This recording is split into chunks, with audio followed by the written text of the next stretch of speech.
So to begin with, vasa previa. What is vasa previa? It's a condition where fetal vessels, they travel within the membranes and overlie the internal os, as you can see in this image here, right? So these fetal vessels, they are not enclosed inside the umbilical cord. They're outside of the umbilical cord, so they're unsupported, or let's say naked fetal vessels, right?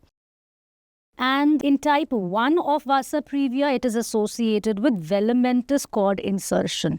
So in velamentous cord insertion, you already know and recall that the cord is attached to the membranes, and then the fetal blood vessels are reaching the main placental body.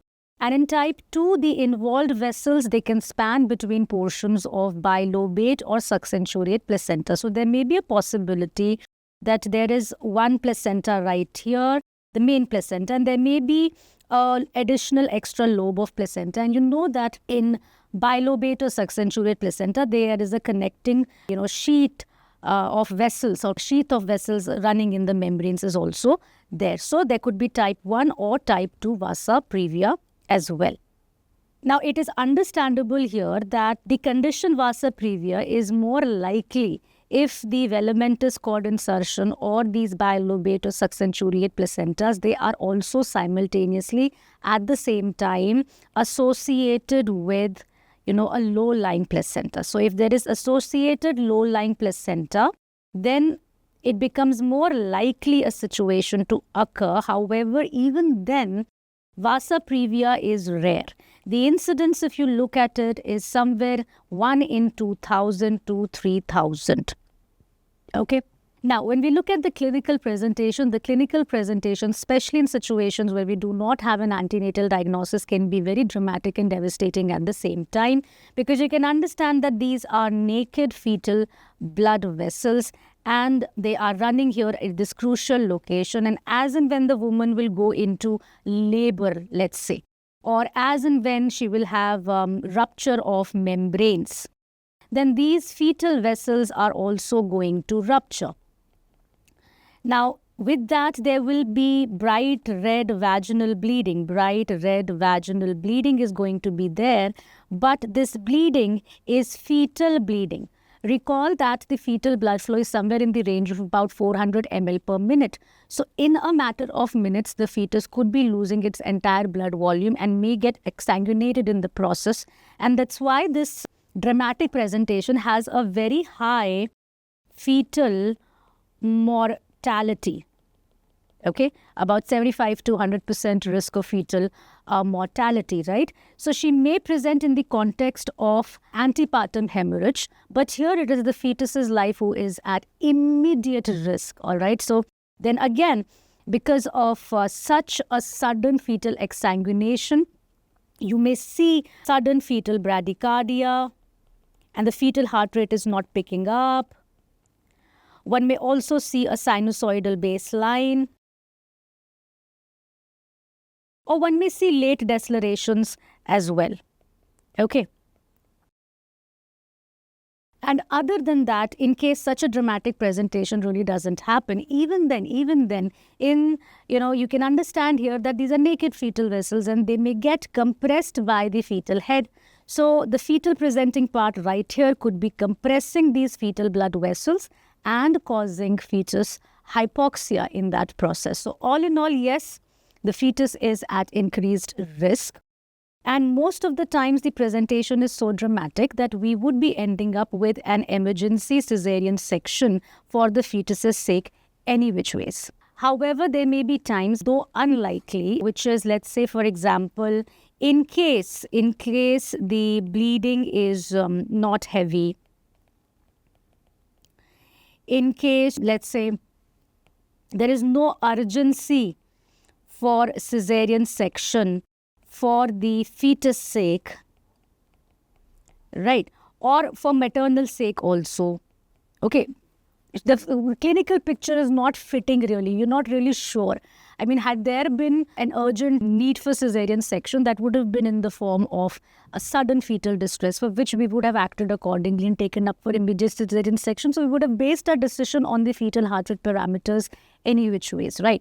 Now, other than that, less likely that you would be in a situation where you may resort to some sort of testing. Now, what sort of testing am I talking about? I'm talking about testing to confirm if there is fetal bleeding or if there is maternal bleeding. So, if you have a doubt, then you could check for fetal blood versus maternal blood. Okay, and for this, the test that can be done is an APT test. Okay, now the clinical utility of this APT test in a situation where the clinical presentation can be very demanding and sudden and devastating is less likely a possibility, right? So most of the time one may not be in a position to go for this APT test, but sometimes examiners do ask you about what this APT test is. So APT test is a qualitative test to differentiate between fetal hemoglobin versus maternal hemoglobin, right? So what we do in this, I'm going to quickly describe to you. We're going to take the sample, the blood sample right here. We're not sure which blood it is, maternal or fetal. And then we're going to add water to it. When we add water to it, this sample hemolyzes. Now, we want to hemolyze the sample because we want to check for hemoglobin. So we want free hemoglobin. So we centrifuge it for a couple of minutes. And then we take the supernatant in another test tube. So this supernatant is containing free hemoglobin. So we take about 5 ml of this supernatant, centrifuged supernatant, and to this we are going to add 1 ml of 1% sodium hydroxide. All right, and then we are going to take up the reading in another 2 minutes roughly. So when we have a look at the results, we have to see the color of the test tube. So if the sample is pink, okay, that means it's positive test. That means it is fetal hemoglobin.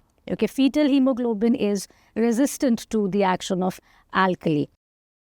And if the solution or sample turns yellow-brown, so if you get a yellow-brown color, then it is adult hemoglobin, and in this case, maternal hemoglobin. And that's because adult hemoglobin is not resistant to alkali. So what is going to happen is hematin formation is going to take place. Hematin is going to form, right? And that's why you will get the yellow-brown color. But there may be times when we do have antenatal diagnosis. So antenatal diagnosis would be triggered when, let's say, the sonologist finds a low-lying placenta or a succenturiate placenta or a velamentous cord insertion. Then the sonologist particularly becomes very interested in knowing and reporting whether there is vasa previa or not, right? So these are your clues to even ask a sonologist that he does look for vasa previa. So when we do have an antenatal diagnosis, one logic is that one should be hospitalizing the patient. Now, the logic is that since it's a rare condition, we really do not have any evidence-based guidance for this. And the data is limited. However, this is the recommendation that one should prefer to keep the patient hospitalized in safe confinement somewhere starting from around 30 to 34 weeks till the time a decision for delivery or a decision for elective cesarean section is taken. The logic being that we really cannot predict what if she goes into labor at home, what if she has a spontaneous rupture at home, and we really cannot predict as and when she'll get contractions, what exactly will be the time frame when she will have, ruptured membranes and leaking. And the consequences of ending up like that are devastating, right? It's very high fetal mortality. So the logic is that one would be able to, have the patient safely confined in the hospital premises. Surveillance could be done. And at the first instance of labor, she will be taken up for an emergency cesarean section. Or if she starts, let's say, for instance, bleeding spontaneously, at the first instance, one would be able to take her up for cesarean section. And based on that logic, yes, since the need for delivery can arise, any time between from 30 to 34 weeks, one could also think of giving antenatal corticosteroids as indicated. And the other recommendation from ACOG is to consider elective cesarean delivery and not allow the patient to go into labor, and to do that somewhere between 34 to 36 weeks of gestation. One could think about going till 37 weeks, but there is no guidance as such for that. So one would have to individualize the management.